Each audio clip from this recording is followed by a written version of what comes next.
গণতন্ত্র বর্তমান যে কুফরি মতবাদ, এতে কোনো সন্দেহ নেই। কারণ এখানে যদি বেশিরভাগ মানুষ বলে যে মদ হালাল করা হোক, মদ তো চালু করা হোক, তো চালু হয়ে যাবে। বেশিরভাগ মানুষ যদি বলা হয় যে জিনা ব্যভিচার চলা হোক, তো চালু হয়ে যাবে। এই জাতীয় জিনিস যেই যারা এই বেশিরভাগ মানুষের মত অনুসারে মেজরিটি মাস্ট বি গ্যারান্টেড অনুসারে যারা চলছে, এরা আসলে ইসলামী শরিয়ার বিরোধী কথা বলছে। এই ইসলামী শরিয়াতে একজন মানুষ হক কথা বলতে পারে, বিরোধীরা ভুলও করতে পারে। দেখুন, চিন্তা করে দেখুন, আবু বকর রাদিয়াল্লাহু আনহু তিনি যখন যুদ্ধ করবেন বলেছেন যে যারা যাকাত দিবে না, যারা মোরতাদ, তাদের বিরুদ্ধে আমি যুদ্ধ করব। সবাই বিরোধিতা করলেন যে আপনি এই মুহূর্তে কিসে যুদ্ধ করবেন, এখন রাসূলুল্লাহ সাল্লাল্লাহু আলাইহি ওয়াসাল্লাম নাই, আমরা কি করব, কি করতে না করতে, ইত্যাদি ইত্যাদি বিভিন্ন রকমের অজুহাত তুললেন। আবু বকর বললেন যে না, আমি যুদ্ধ করব যদি রাসূলুল্লাহ সাল্লাল্লাহু আলাইহি ওয়াসাল্লামকে তারা একটি উটের বাচ্চা দিত, মাদি উট দিত, সেটাও এখন না দেয়, আমি তার বিরুদ্ধে যুদ্ধ করব। তারপর দেখা গেল যুদ্ধ করলেন এবং যুদ্ধে আলহামদুলিল্লাহ সেটার কারণেই মুসলিমরা আবার মাথা তুলে দাঁড়াতে পেরেছে। আল্লাহ তাআলা সেই ব্যবস্থাপনা করে দিয়েছেন। তো দেখা গেছে একজনের মতে সেখানে গ্রহণযোগ্য হয়েছে, অথচ সবাই তখন বিপরীত মতটা গ্রহণ করেছিলেন। তাহলে দেখা যাচ্ছে যে ইসলামের নিয়ম হচ্ছে যে একক মত হোক, কিন্তু এটা যদি কোরআন সুন্নাহর পক্ষে হয় সেটাই গ্রহণযোগ্য হবে। আর বেশিরভাগ মত যদি কোনো কোরআন সুন্নাহর বিরুদ্ধে, সেটা গ্রহণযোগ্য হবে না। কিন্তু এই তথাকথিত পাশ্চাত্য গণতন্ত্রের নিয়মই হচ্ছে এটা যে বেশিরভাগ মত গ্রহণযোগ্য হবে, সেটা ইসলামী শরীয়ত অনুমোদন করে না। পাশ্চাত্য গণতন্ত্রের আরেকটি খারাপ দিক হচ্ছে নারী এবং পুরুষ যেভাবে ইচ্ছা সেভাবে যে তাদের অবস্থান নিতে পারতেছে, যা ইচ্ছা তা নিতে পারতেছে। একজন নারীকেও তারা প্রধান তারা শাসকের আসন বসাচ্ছে, আবার কখনো কখনো দেখা যায় তারা কাফেরকেও বসাচ্ছে অথবা প্রধান বিচারপতি বানাচ্ছে বিভিন্ন রকমের। এগুলি কিন্তু ইসলাম বলে না, জায়েজ মনে করেন ইসলাম। তো এগুলি কেন হচ্ছে? কারণ গণতন্ত্রের দোহাই দিয়ে সেটা তারা চালু করে দিয়েছে। আরও দুর্ভাগ্যের বিষয় হচ্ছে গণতন্ত্র 5 বছর নির্ধারণ করে দিয়েছে। এতে করে তারা পাশ্চাত্য আমাদের উপর দিয়ে খবরদারি করার সুযোগ পেয়ে যাচ্ছে। 5 বছর পরে তাদের মনোভূত আরেকজনকে বসাবে, অথবা কয়দিন পরে আরেকজনকে বসাবে, নতুন একটা মতামত চালু দেবে। ইসলাম কিন্তু এটা বলে না। ইসলাম বলে যিনি ক্ষমতায় আছেন তিনি সুন্দরভাবে চালাচ্ছেন, তিনি পরিচালনা করবেন। যিনি সুন্দরভাবে চালাবেন না, শরীয়ত বিরোধী চলবেন, তিনি ছাড় দিবেন। আরেকজন যিনি সুন্দরভাবে চালাতে পারবেন তিনি চালাবেন। সুতরাং ইসলামী নিয়মই হচ্ছে আলাদা, সেখানে গণতন্ত্রের কোনো সুযোগ নেই। গণতন্ত্রে অনেক ভালো কিছুর কথা বলা হয়, সেগুলো তো ইসলামেও আছে আলহামদুলিল্লাহ। ওটার সাথে ইসলামের সাথে গণতন্ত্রের সংঘর্ষ নাই, কিন্তু একটা মৌলিক সমস্যার জায়গা আছে। সেটা হলো গণতন্ত্রের মূল কথা হলো জনগণ যা চাইবে তাই আইন। বেশিরভাগ মানুষ যদি বলে যে আমরা আইন করবো, এখন সবাই আমরা কাপড় ছাড়া থাকবো, তাহলে ওইটাই আইন, ওইটাই বৈধ, তখন কাপড় পরাটা অবৈধ। ইসলাম বলে না, আল্লাহ তাআলা যা নির্দেশ করেছেন সেটাই আইন। সব মানুষ একত্র হয়ে যদি তার বিরুদ্ধে কথা বলে তো সেটা আইন না।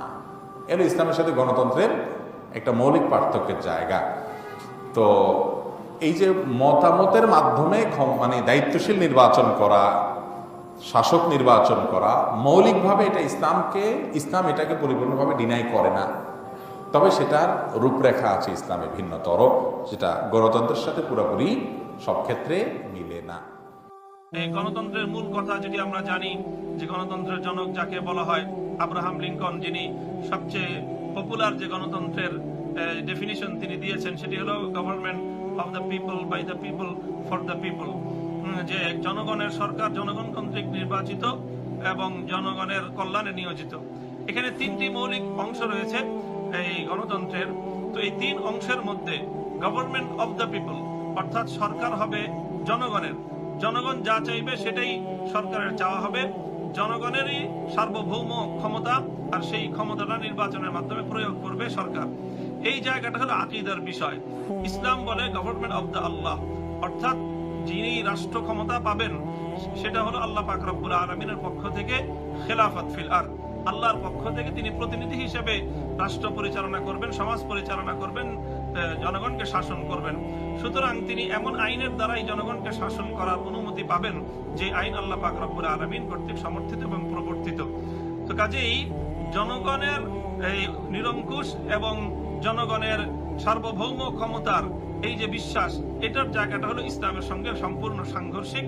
ইসলাম একমাত্র আল্লাহ পাক রব্বুল আলামিনের সার্বভৌম ক্ষমতায় বিশ্বাসী। গণতন্ত্রের আরেকটি ধারা হলো জনগণের কল্যাণে নিবেদিত সরকার। এটি সম্পূর্ণ ইসলামের সঙ্গে কোনো বৈপরীত্য নেই।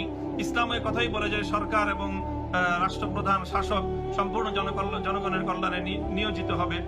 3 নম্বর আরেকটি কথা হলো বাই দ্য পিপল, যে অর্থাৎ জনগণ কর্তৃক নির্বাচিত।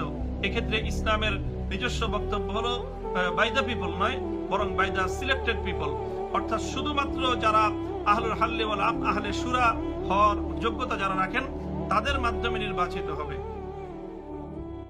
গণতন্ত্র এই বিষয়টা কি 1863-তে আপনার আব্রাহাম লিঙ্কনের সেই যে এক ধারা সে আবিষ্কার করলো যে democracy is the government of the people, by the people and for the people.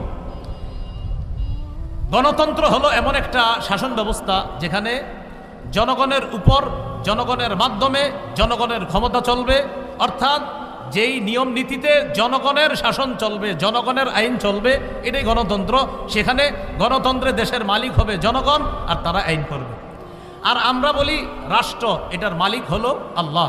অনেকের গেঞ্জির পিছনে লেখা আছে people are source of all power, জনগণ সকল ক্ষমতার উৎস। নাউজুবিল্লাহ, জোরে বলি, সকল ক্ষমতার উৎস কে? আল্লাহ। এটা প্রথম কথা। তাহলে গণতন্ত্র এটা তারা বললো, এটা হলো একটা বিষয়।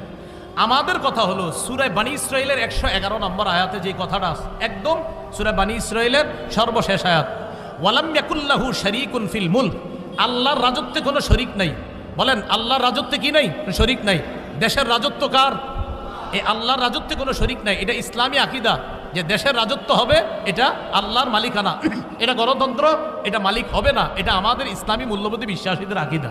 আচ্ছা, সূরা ইউসুফের 40 নম্বর আয়াতে আছে ইনিল হুকমু ইল্লা লিল্লাহ, বিচার ব্যবস্থা শুধুমাত্র আল্লাহর পক্ষ থেকে হবে, আল্লাহই বিধানদাতা, আল্লাহই বিধান করবে। কথা সঠিক।